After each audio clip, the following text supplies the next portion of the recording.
telling me when we were so rudely interrupted how best we might identify you, or what many titles you hold now with the National Lampoon organization. I founded the National Lampoon in 1970. I'm the chairman of the board and president of the company, and editor-in-chief of the magazine, and I'm the producer of National Lampoon films. With all that going on, do you still have much input, much hands-on work with the magazine itself? I have for the last 2 years, and I did for the first 9 years. And there was a period in between of about 5 or 6 years where I was in California, concentrating primarily on film, and did not. That was about from 1979 through early '85. All right. As I mentioned to you, we're going to try to focus on 1970 for this retrospective. So going back to 1970 when that first issue came out, and by the way, I have my own personal copy in front of me. Well, it's worth a lot of money. Is it really? I haven't checked. Any idea? What's it going for? About $500. $500? Yeah. I better take good care of this. How did no, you can't see it, Neil. I'm sorry. How did National Lampoon get its start? What was the year 1970 like as you prepared for this first issue? The Lampoon came actually from the Harvard Lampoon. I had a company called 21st Century Communications, which was a publishing company, and we published other magazines. And in 1968, we'd been approached by a number of undergraduates from Harvard, who were at Harvard at the time, who wanted to publish a parody of Life magazine. I have that too. How much is that worth? I don't know. Okay, I'm sorry. Go ahead. And we worked with them on it. It only had a few weeks to go, and we realized that they were very talented, but they didn't know anything about running a magazine. And then about 6 months or 8 months later, they decided they wanted to do a parody of Time magazine. So this time we co-published it with Harvard, the Harvard Lampoon, and it was an enormous success. But this time we really ran it for them, every aspect of it. And then the primary people involved, two of the editors, Doug Kenny and Henry Beard, were graduating, and we all agreed that it was a good idea. Let's take a shot at doing a national magazine. And there had been no humor magazine in this country at that time in about 40 years. Almost every country in the world had a humor magazine except the United States. Now, you're not counting Mad Magazine then? No, I'm talking about adult humor magazine. Mad Magazine is read by the average reader is 12. I'm talking about a humor magazine for adults. All right. So you weren't a Harvard student then to begin with? No. All right. What were Harvard wasn't built when I went to school. What were your targets? What were the goals of that? Let's say the first year's worth of publication. Well, our real goal, after all, our thinking and planning was to make money. And isn't that the American way? Editorial goals? Any targets? Any areas that you decided were? Well, we didn't have a goal. We had a policy, and that is that we would publish anything and let our writers and editors say anything as long as it was redeemably funny. And we let people more or less make their own comments, whether they be liberals or conservatives or middle of the roaders or whatever. And the chips fell where they may, and they frequently fell. So there weren't any broad sort of outlines. We're gonna deal with politics, or we'll emphasize other magazine parodies? No, not as far as targets are concerned. The main policy we had was that we were going to do everything in a very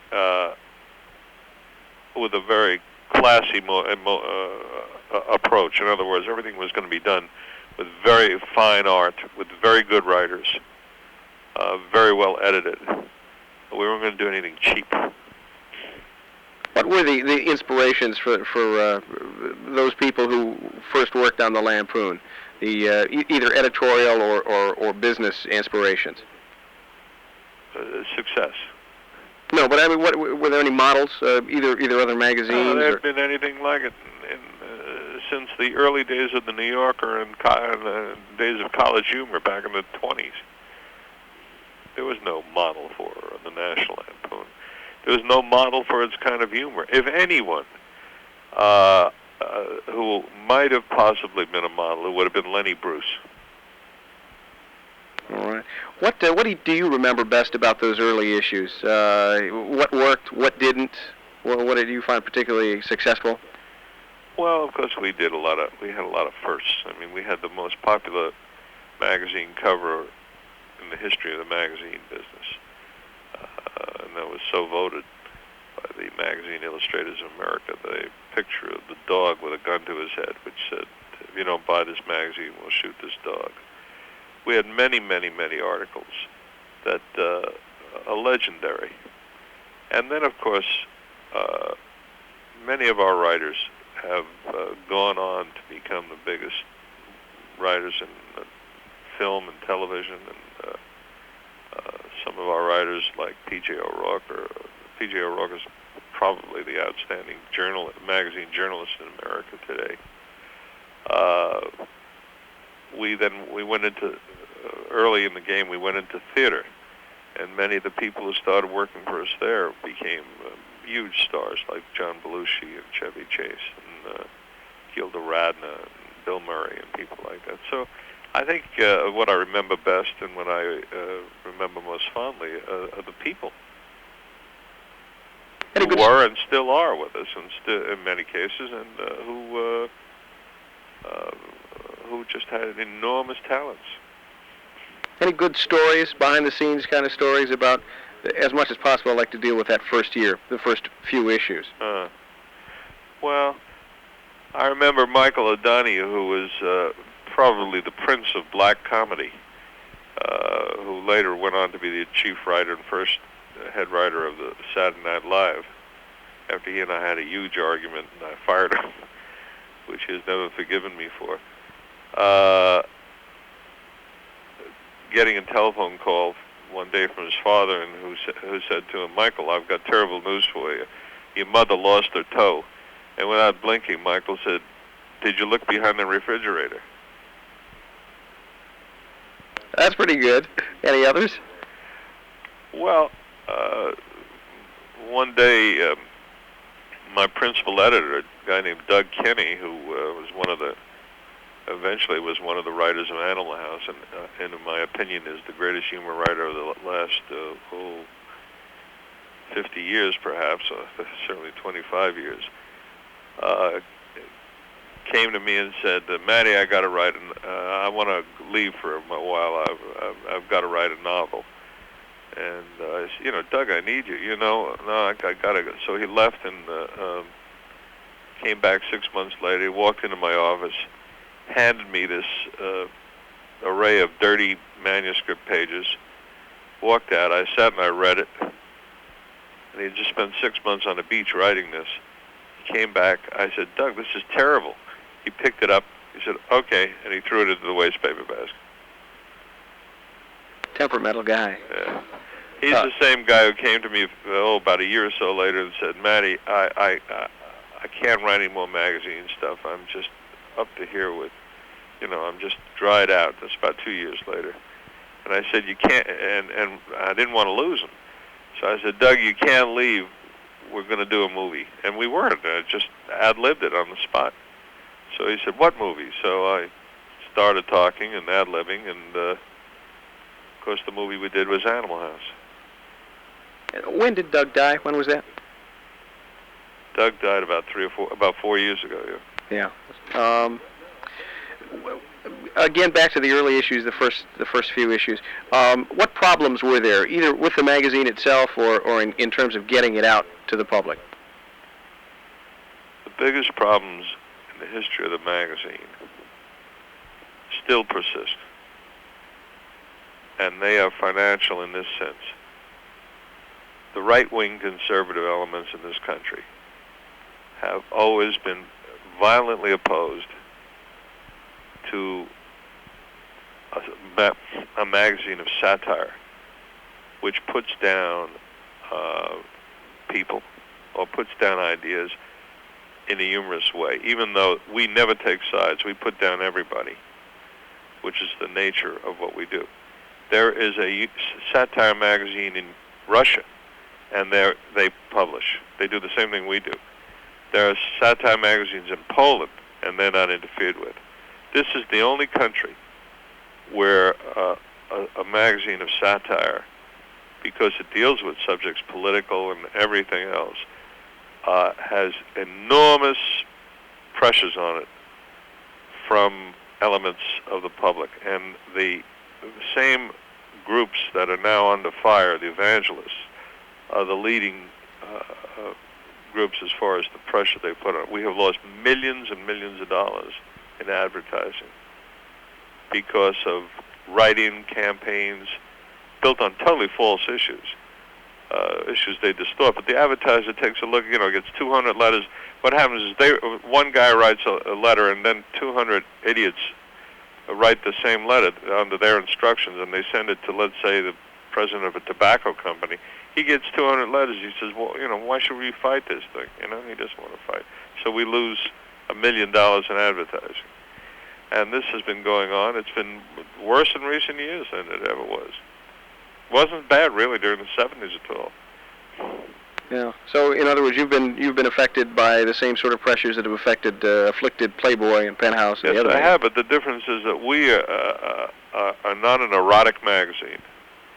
We don't publish anything that's erotic. We don't publish we show lower genitalia.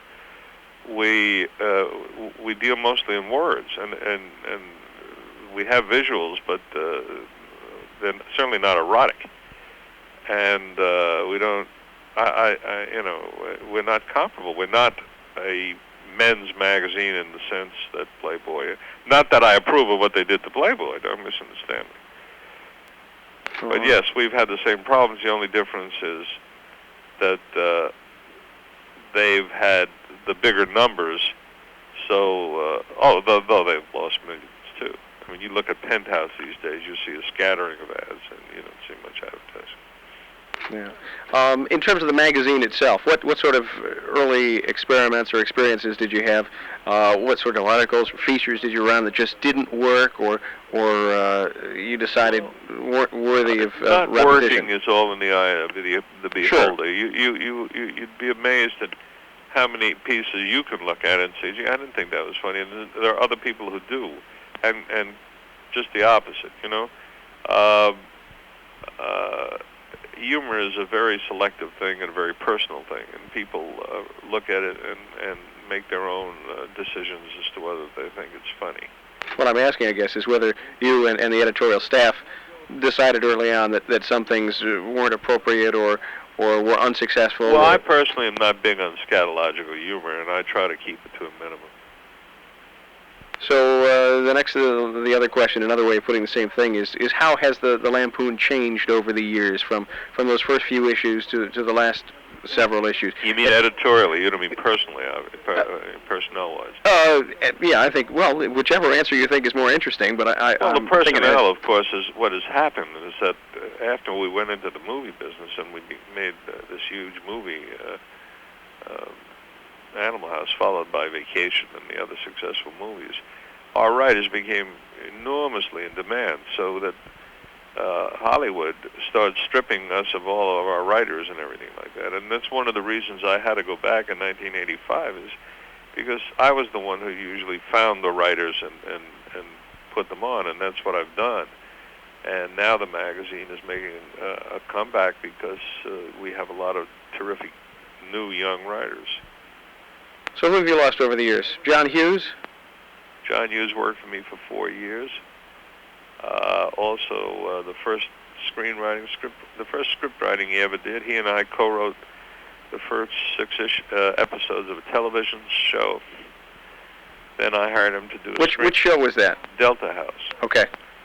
Then I hired he and Todd Carroll to write the screenplay of a story that I wrote for a picture called Jaws, 3 People, Nothing, which, for reasons I won't go into here, was never made. Then after that, I took a short story that John had written, and I made a movie called Vacation. And then John was on his way. Bill Murray, of course, wrote for us. Chevy wrote for us. Ivan Reitman was my associate on a number of projects. Harold Ramis wrote for us and acted in the several shows for us. The writers could go on endlessly. They're all over the place. I mean, they're writing everything, comedy-wise. I mean, if you took the 10 biggest comedies of all time, about 6 or 7 of them would have been affected in some large way by former Lampoon. Okay. How about editorially? How has the magazine changed editorially from 1970 until now? Well, we had, until recently, we had better targets. In the 70s, early 70s, when we started, we had the Vietnamese War and Nixon and Agnew, who were wonderful targets. And until recently, everybody thought Reagan was just a cherub and a wonderful guy and doing a great job. And when we made fun of him or satirized him, it didn't seem to cause much reaction. Recently, people, for some reason I can't understand, are beginning to think that he's perhaps as funny and inept as we think he is. Any others in terms of physical appearance or types of material that you run? There really hasn't been a great deal of change in the approach in the magazine. It's basically format-wise and with our basic approach is the same magazine. Okay. Just new writers, younger writers now. I mean, obviously they were not younger than they were then, but they're younger than... I mean, remember, my original writers are now in their 40s and 50s. And most of the current staff are in their 20s and 30s. Did you and the people that from Harvard who helped start the original National Lampoon have any initial expectations at the very beginning that it would grow into the major media empire that it has become? No. We really were quite unsure because the track record for humor magazines in this country had been so bad. Hefner had tried to start one, lasted about 3 issues. Various other people had started them, other than Mad, which, as I say, is a different age bracket. This was the first one that had been successful in many, many years. So no, we didn't have, we'd hoped for the best, and we tried. And you win some, you lose some, but we won this one. Again, because our focus for this is 1970, was it any time in 1970, before that first year was out, that you had some ideas for branching out? I mean, what came first, the radio show? No, the first thing we did after the magazine was a record album called Radio Dinner. Right. And that was written by Michael O'Donoghue and Tony Hendra, and it was enormously successful. And that was really the beginning of our going into the entertainment business. When did that first begin to take shape? Was that first year? The second year, 71, I believe it was. All right. That answers all my general questions. Any other aspects of the National Lampoon story, or 1970 in particular, that you'd like to discuss or that you think our listeners might find interesting? 1970 was an incredible year because we were putting something together from scratch. It wasn't like putting together a typical magazine where you could use other magazines as prototypes. We had to figure out how to do this thing, how to do it from scratch, how to do it new. And it was a combination of, I'd had a lot of years of experience in the magazine business and a number of very, very talented, brilliant guys from Harvard Lampoon who had no experience. And I think combining those is what made it work. Some real specific biographical questions. I have the brief page of background that your staff sent me. May I ask how old you are now? Yeah, 59. 59. So back in 1970, you were, let's see, what would that be? 42? I guess so. Yeah, okay. Yeah, 72. And you mentioned your corporation and the experience you'd had in magazines until this point, till the point National Lampoon started. Specifically, what magazines had you worked on or launched? Or Well, I was one of the founders of the Diners Club, the credit card business, in the early 50s, and I started a magazine called the Diners Club News, which became the Diners Club Magazine, which became Signature, which is today a very big magazine.